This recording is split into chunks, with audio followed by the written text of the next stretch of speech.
Hello प्रिय दोस्तों, भाइयों और बहनों, गुड मॉर्निंग। आशा करता हूं कि आप सभी परमेश्वर पिता के अनुग्रह से भले चंगे हैं। मेरी यह प्रार्थना है कि आप प्रभु और उसके अनुग्रह और प्रेम में बढ़ते जाएं और उसकी रोशनी बनकर इस अंधकारमय दुनिया में सूरज के समान चमकते रहें। आज फिर से आपके बीच परमेश्वर ने मुझे मॉर्निंग मन्ना लेकर आने का मौका दिया, उसके लिए मैं परमेश्वर पिता का धन्यवाद करता हूँ। मॉर्निंग मन्ना के एपिसोड 45 में हमने बात किया था कि पवित्र आत्मा के साथ संगति कैसे करें, और जब पवित्र आत्मा के साथ संगति करते हैं, उसकी आवाज़ को सुनते हैं, तो किस प्रकार से हमारा व्यक्तिगत जीवन में परिवर्तन आता है और व्यक्तिगत जीवन से जुड़ी हर क्षेत्रों में बदलाव दिखने लगता है। हाँ प्रियों, जब हम पवित्र आत्मा को जान जाते हैं और उसके साथ हमारी दोस्ती हो जाती है, तो हमें अपने जीवन के हर क्षेत्रों में उसे बुलाना चाहिए और एक साथ मिलकर काम करना चाहिए। सर्वप्रथम परमेश्वर पिता का उद्देश्य है कि हमारा जीवन पूरी रीति से परिवर्तन हो, हमारा सोच परिवर्तन हो, हमारा चाल चलन परिवर्तन हो, हमारा रहन सहन परिवर्तन हो, ताकि हमारे जीवन के हर क्षेत्रों से परमेश्वर को महिमा मिल सके और हम और आप प्रभु यीशु मसीह के दूसरे आगमन के लिए तैयार हो सकें। परमेश्वर पिता और यीशु मसीह ने इसी उद्देश्य से पवित्र आत्मा को हमारे साथ रहने और हमारी सहायता करने के लिए भेजा, ताकि वह परमेश्वर पिता और यीशु मसीह की इच्छा के अनुसार सत्यता, पवित्रता और धार्मिकता के मार्गों पर हमारी अगुवाई करें। जब हम प्रत्येक दिन पवित्र आत्मा के साथ संगति करते हैं और उसकी आवाज़ को सुनकर चलने लगते हैं, तो हमारे जीवन के हर क्षेत्रों में पवित्र आत्मा कार्य करते हैं। जितना ही हम अपने आप को खोलते और अपना जीवन उसे समर्पित करते हैं, उतना ही गहराई से वह हमारे जीवन में कार्य करता है। अब ज़रूरत है कि हम पवित्र आत्मा के प्रति पूर्ण आज्ञाकारी बने, आंशिक नहीं। वह हमसे पूर्ण आज्ञाकारिता चाहता है प्रियो। जब वह हमारी कमजोरियों को दर्शाता है या दिखाता है, तो हमें अपने आप को नम्र और दीन करके उन गलतियों को मानकर पश्चाताप करना चाहिए और उन गलतियों को अपने जीवन से प्रियो छोड़ देना चाहिए। हम सब जानते हैं कि जब राजा शाऊल ने परमेश्वर के पूर्ण आज्ञा का पालन नहीं किया, बल्कि आंशिक आज्ञा का पालन किया, तो उसका परिणाम क्या हुआ। आंशिक आज्ञाकारिता या अनाज्ञाकारिता पवित्र आत्मा को चोट पहुंचाता है। प्रियो, पवित्र आत्मा एक व्यक्ति है जो कोमल हृदय और बहुत ही नम्र स्वभाव का व्यक्ति है, और वह पिता परमेश्वर, पुत्र परमेश्वर से बिल्कुल स्वभाव में प्रियो भिन्न है। इसलिए परमेश्वर पिता यशायाह के किताब में 63 अध्याय उसके 10 पद में कहते हैं कि पवित्र आत्मा को खेदित न करो। प्रेरित पौलुस भी इफिसियों की किताब उसके 4 अध्याय 30 पद में कहता है, परमेश्वर के पवित्र आत्मा को शोकित मत करो, जिससे तुम पर छुटकारे के दिन के लिए छाप दी गई। हाँ प्रियो, जब हम पवित्र आत्मा जो कहता है उन बातों को नहीं मानते या पूर्ण आज्ञाकारी नहीं बनते हैं, तो पवित्र आत्मा खेदित होता है और उसे चोट पहुंचता है। यदि हम अपने दिलों में किसी के प्रति करवाहट रखते हैं, प्रकोप रखते हैं, क्रोध में जीते हैं, कलह में जीते हैं, किसी की निंदा करते हैं और किसी से बैर भाव रखते हैं, तो ये बातें भी पवित्र आत्मा को प्रियो दुखित करता है। अगर वह चोटिल हो जाता है या दुखित हो जाता है, तो फिर हमारा अगुवाई करना या हमसे बातें करना प्रियो बंद कर देता है। पवित्र आत्मा एक शक्तिशाली व्यक्ति है, फिर भी वह छोटे बच्चे के समान है प्रियो। जब छोटा बच्चा खेदित होता है या आपसे या हमसे जब उसे दुख पहुंचता है, तो वह हमसे और आपसे दूर रहने लगेगा।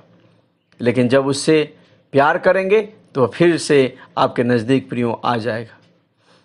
मैंने अपने जीवन में इस बात को प्रियो अनुभव किया है कि वह सामर्थ्य और शक्तिशाली होते हुए भी बहुत ही कोमल और नम्र स्वभाव का व्यक्ति है। छोटे बच्चे को आप जितना प्यार करेंगे, उतना ही वह आपके करीब और नज़दीक बना रहेगा। लेकिन जितना ही अधिक वह चोटिल होगा या उसे दुख पहुँचेगा, उतना ही वह आपसे दूर भागेगा और नज़दीक या करीब आना नहीं चाहेगा प्रियो। पवित्र आत्मा के साथ भी कुछ ऐसा ही है। क्या आपने कभी किसी छोटी लड़की या छोटे लड़के को माँ की स्कर्ट और या पिता की पतलून पर हाथ फेरते देखा है? जब भी माता पिता कहीं जाते हैं तो बच्चे उनके पीछे पीछे लग जाते हैं। यह एक निश्चित संकेत है कि बच्चों को प्यार किया जाता है और उनकी देखभाल अच्छी तरह से की जाती है। पवित्र आत्मा के साथ भी कुछ ऐसा ही है प्रियो। वह उन लोगों के करीब रहता है जो उससे बेहद प्यार करते हैं और उसकी आज्ञा का पालन पूर्ण रीति से करते हैं। मैंने अपने जीवन में देखा है, जितना ही अधिक मैंने पवित्र आत्मा से प्यार किया और उसके बातों को मानकर चला, वह उतना ही अधिक मेरे करीब रहकर मेरे साथ साथ चला और मेरी सहायता किया।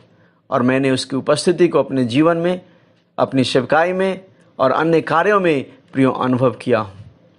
लेकिन जब मैंने उसके बातों को नहीं माना, अपनी मनमानी किया और उसकी आज्ञा का उल्लंघन किया, तो मैंने देखा है कि वह उतना ही हमसे दूर रहने लगा और उसका उपस्थिति पहले के समान मेरे जीवन में, सेवकाई में और अन्य कामों में प्रियो मैंने नहीं देखा। क्या आप चाहते हैं कि पवित्र आत्मा की उपस्थिति आपके जीवन में भरपूरी से हो? क्या आप चाहते हैं कि पवित्र आत्मा की उपस्थिति आपके सेवकाई में और अन्य कार्यों में हो? क्या आप चाहते हैं कि चिन्ह और चमत्कार आपकी सेवकाई में, आपके जीवन में हो? तो उसकी एक ही चाबी है और वो चाबी है पवित्र आत्मा से बेहद प्यार करना और उसके प्रति पूर्ण आज्ञाकारी बनना। प्रियो, बेनीहीन और कई ऐसे प्रभु के भक्त हैं जिनके जीवन से पवित्र आत्मा की सामर्थ्य बहती है। जब वो हाथ उठाते हैं तो सब लोग पवित्र आत्मा से भरकर गिर जाते हैं। चिन्ह और चमत्कार उनके सेवकाई में देखने को मिलते हैं। ये कैसे संभव था कि प्रभु के भक्त बिली ग्राहम सुसमाचार प्रचार करते थे और लाखों लोग अपने पापों से पश्चाताप करके प्रभु यीशु मसीह की ओर फिरते थे? प्रभु के भक्त रिनहर्ड बोंके का नाम तो आपने सुना ही होगा। क्या कारण था कि उनके सेवकाई में बड़े बड़े चिन्ह और चमत्कार होते थे, लंगड़े चलते थे, अंधे देखते थे, मुर्दे जी उठते थे? प्रियो, उन सब का एक ही कारण था कि वे सभी पवित्र आत्मा से बेहद प्यार करते थे और पवित्र आत्मा के साथ चलते और उनके पूर्ण आज्ञा का पालन करते थे। मैंने एक किताब में पढ़ा, कैथरीन कुल्हमन एक जगह पर मीटिंग समाप्त करके रसोई घर के रास्ते से होकर उन्हें एलिवेटर में ले जाया जा रहा था ताकि वो भीड़ उन पर न टूटे। रसोई घर का रसोइया को मालूम नहीं था कि वहाँ मीटिंग चल रही है और वह कैथरीन कुल्हमन को भी नहीं जानता था कि वो कौन है। जैसे ही कैथरीन कुल्हमन वहाँ से गुजरी, रसोइया वहाँ पर गिर गया और पवित्र आत्मा से भर गया। आखिर ऐसा क्यों हुआ? क्योंकि जब कैथरीन कुल्हमन मीटिंग समाप्त करके जा रही थी, पवित्र आत्मा की उपस्थिति उसके साथ साथ चल रही थी। प्रियो, 2013 साल में जब मैं महुआ में मिनी DTS ट्रेनिंग चला रहा था, उन दिनों में भी मैं अधिकतर समय रात दिन पवित्र आत्मा के साथ संगति करने और उसके बातों को सुनने और उसके अनुसार करने में प्रियो मैं समय व्यतीत कर रहा था। उन दिनों में पवित्र आत्मा की उपस्थिति और भरपूरी मेरे साथ होने के कारण जब भी मैं आराधना करने या प्रचार करने के लिए खड़ा होता था तो उस कमरे में जितने भी लोग उपस्थित होते थे वो सभी पवित्र आत्मा से भर करके गिरने लगते थे और आत्मा में भर करके अन्य भाषा में बातें करने लगते थे। मेरे लिए आराधना करना या प्रचार करना प्रियो मुश्किल हो जाता था, क्योंकि पवित्र आत्मा अपना काम शुरू कर देता था। प्रियो, पवित्र आत्मा कौन है? हम जानते हैं कि पवित्र आत्मा त्रिएक परमेश्वर की अद्भुत सामर्थ है। वह पवित्र आत्मा की शक्ति स्पष्ट हो गई जब प्रियो मैं अपने कमरे में दिन प्रतिदिन प्रार्थना और पवित्र आत्मा के साथ संगति करने लगा। जब कभी मैं उसकी संगति में बैठता हूँ, मैं कहता हूँ, पवित्र आत्मा, मैं आपसे प्यार करता हूँ और आपके संगति को चाहता हूँ। आप आइए, मेरे साथ बात कीजिए, अपनी उपस्थिति से भरिए। और मैंने पाया है कि ये बातें दोनों ओर से था। वह भी मेरी संगति के लिए प्रियो ललायित रहता है कि कब मैं उसके साथ बैठूं और उसके साथ बातें करूं। इसलिए प्रियो, आज मैं आप सबों को उत्साहित करना चाहता हूं कि पवित्र आत्मा से बेहद प्यार कीजिए, उसके संगति में बैठिए और उससे बातें कीजिए।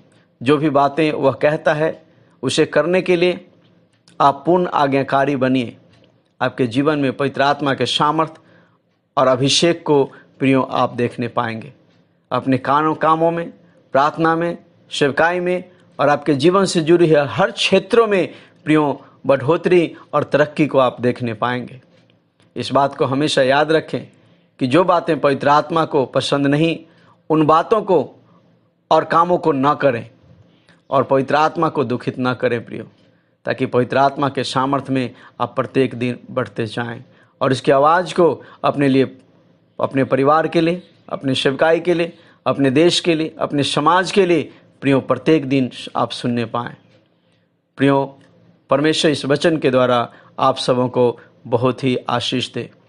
आज मॉर्निंग मन्ना को हम यहीं पर विराम देते हैं और मैं आशा करता हूं कि इस मॉर्निंग मन्ना के द्वारा परमेश्वर आप सबों को आशीषित कर रहा है।